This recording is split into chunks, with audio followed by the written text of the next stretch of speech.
And he's not going to accept excuses, and he's not going to let bureaucratic shenanigans, I almost said a dirty word there, Jeff. You got me going. Shenanigans get in the way of accomplishing his priorities, which are your priorities. Woo! So in this most consequential moment, this most consequential election, where we are days away, not only from voting. But I was wanting to get your response to the revelations from the recorded interviews that Bob Woodward had with the president about the pandemic, and you know, the Democrats arguing that this is evidence that he downplayed the seriousness of the pandemic and further evidence of mismanaging it. Yeah, well, the president's explained, I think, very clearly, you know, what he was doing at that time. I think his record is very clear. You know, he stopped flights from China in January, stopped flights from Europe in February, and I think, you know, again, the president spoke very clearly about this and what he said to Bob. So I don't have anything else to add. I'm sorry. Okay. Maybe one more question about the president and his response to racism. And that's a broad question. We are currently in the season of Donald J. Trump.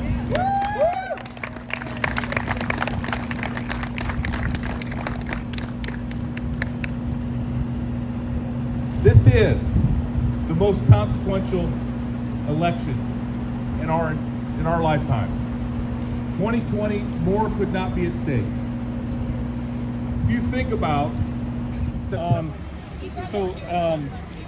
out on the trail today, I guess, what are you hearing most from voters, from supporters, and what do you say to those who might be disenchanted with this president and his response to the pandemic and to issues of racial justice and, you know, calls to address police violence? Well, that's a lot of questions. Yeah. We are focused. We've been traveling the state. We've been in 12 different cities over the last 3 days, and overwhelmingly the crowds have been absolutely ridiculously large, much larger than we ever expected. I did the Lake Red Rock boat parade on Saturday.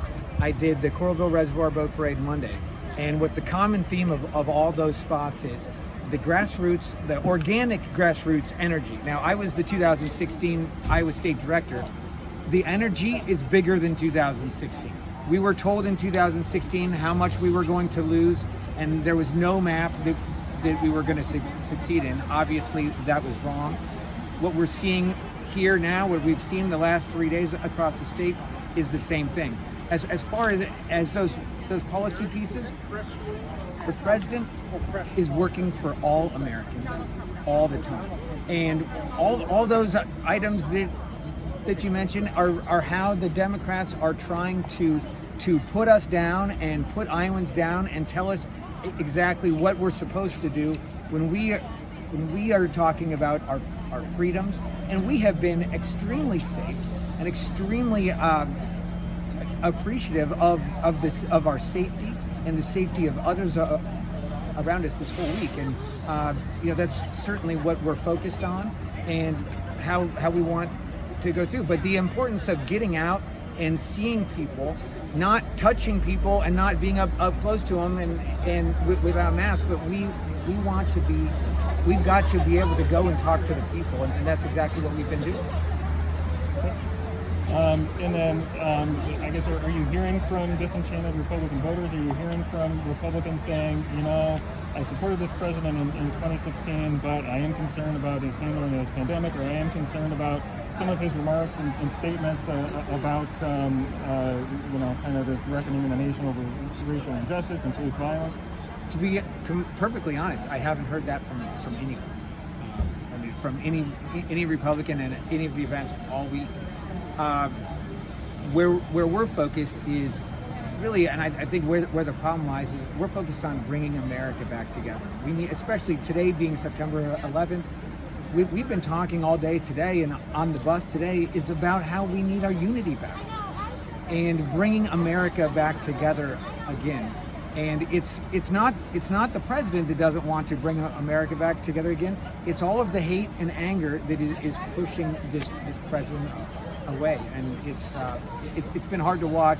But we're out there talking to the people, and we want to make sure that people understand that we have a president that has made a lot of promises in 2016, and he's delivered on all of them, and he has our safety and our well-being in mind in every decision he makes. I know that.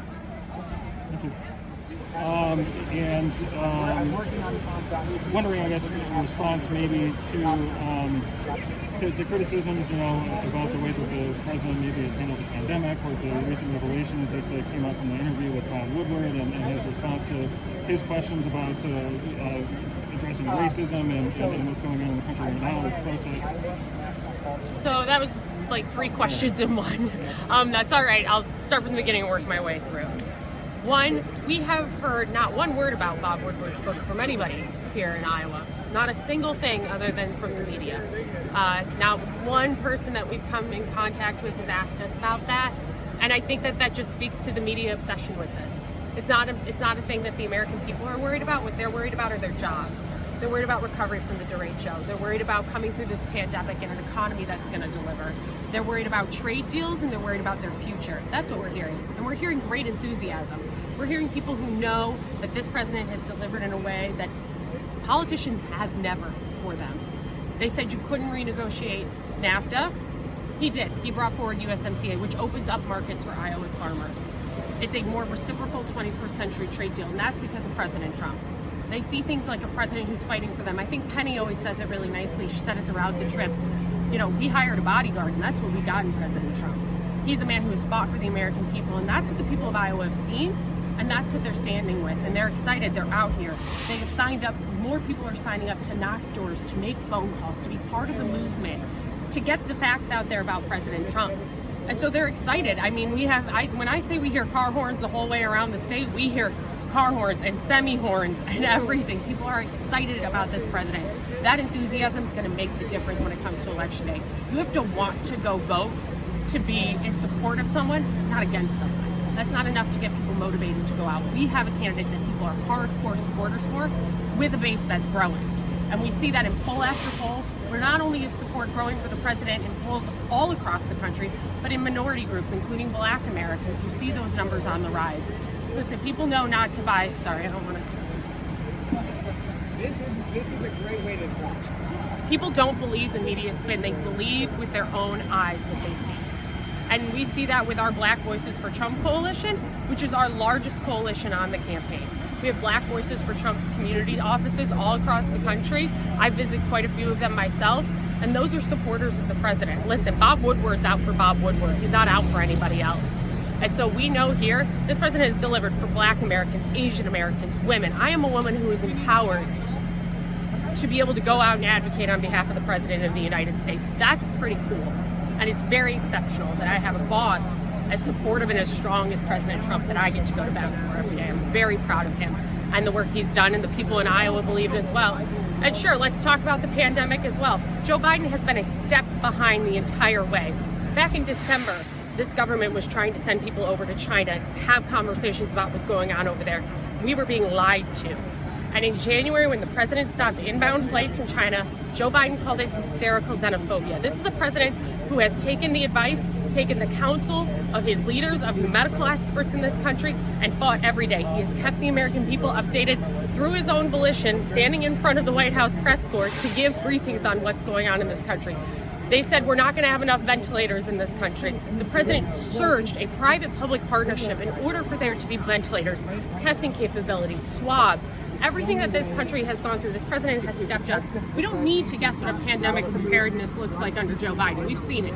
H1N1, they left the stockpiles depleted in this country. They stopped testing and didn't tell the states that they were going to stop testing and reporting new cases, because even Ron Klain said himself that we already know that this is an issue. They got lucky that nothing went wrong. That's Ron Klain's admission on the Joe Biden campaign. We've seen exceptional leadership from President Trump. We've seen a man who has been a steadfast cheerleader for this country and who saved countless lives through his actions. We know what he would do. Joe Biden was a step behind every step of the way. We know that President Trump saved lives. I think I hit everything in that. question. So, as a physician and a healthcare professional, I guess I wanted to get your reaction to the disclosure this week of the interviews that the president did with Bob Woodward.